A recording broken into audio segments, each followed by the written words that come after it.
মৰাণৰ খটখটিৰ জুটিয়নি গাঁৱৰ সমীপত বটল গ্ৰেনেড উদ্ধাৰ। গছৰ তলত লুকুৱাই ৰখা অৱস্থাত উদ্ধাৰ দুটা বটল গ্ৰেনেড। মৰাণ আৰক্ষী 171 BN CRPFৰ সৈতে ডিব্ৰুগড় অতিৰিক্ত SP HQৰ যৌথ নেতৃত্বত এই অভিযান। আজি পুৱা প্ৰায় 2 বজাত উদ্ধাৰ গ্ৰেনেড দুটা। ঘটনা সন্দৰ্ভত প্ৰয়োজনীয় আইনী আনুষ্ঠানিকতা গ্ৰহণ। পুনৰবাৰ জনাইছো, মৰাণৰ খটখটিৰ জুটিয়নি গাঁৱৰ সমীপত বটল গ্ৰেনেড উদ্ধাৰ কৰা হৈছে। গছৰ তলত লুকুৱাই ৰখা অৱস্থাত উদ্ধাৰ হৈছে দুটাকৈ বটল গ্ৰেনেড।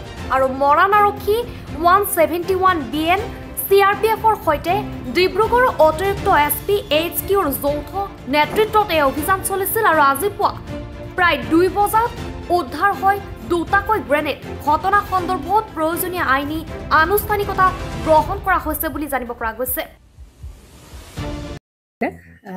জুবিন গাৰ্গৰ গীতসমূহৰ ওপৰত আধাৰিত গানে কি আনে নামৰ এটা সুন্দৰ অনুষ্ঠান আপোনালোকৰ ওচৰলৈ আহি আছে অতি শীঘ্ৰে।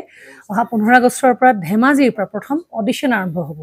আৰু সেই অডিশ্যনৰ যোগেদি বিভিন্ন কণ্ঠশিল্পীসকলে যিসকলে এই অনুষ্ঠানত যোগদান কৰিব বিচাৰে তেওঁলোকে এই অডিশ্যনৰ যোগেদি আগবাঢ়ি আহক। আৰু জুবিন গাৰ্গৰ বহুত ভাল লগা গান আমি সদায় শুনি আহোঁ।